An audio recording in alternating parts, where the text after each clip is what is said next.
Rhonda from Oak Island, North Carolina, has a question about a plumbing oddity. Well, she got a big surprise in an empty house. Oh. Rhonda writes, the tub faucet was running full force when they walked in, and it was an empty house. And it's one of those cartridge-type ones. She walked in, and she mentioned it to the property manager, and said, it's because they have a buildup in high pressure. She's never seen this before. Tom, does that sound right to you? There are parts of the country, and here in Texas, San Antonio is one, where the water pressure coming to your houses are too high and can blow out a lot of the plumbing and go 120 PSI to 180 PSI in some parts of the country. You want it around 60.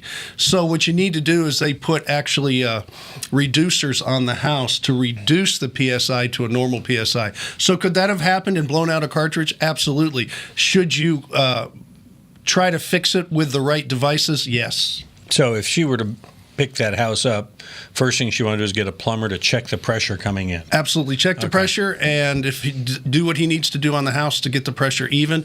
Around 60 is really good pressure, actually. 60 PSI. All right. If you want to do what it takes to get answers around the house, you just send us your questions at HomeShowRadio.com. There's an Ask Tom form. Fill it out. Check out these other videos, how we answered those, and subscribe to our channel. We'll alert you when there are new ones posted.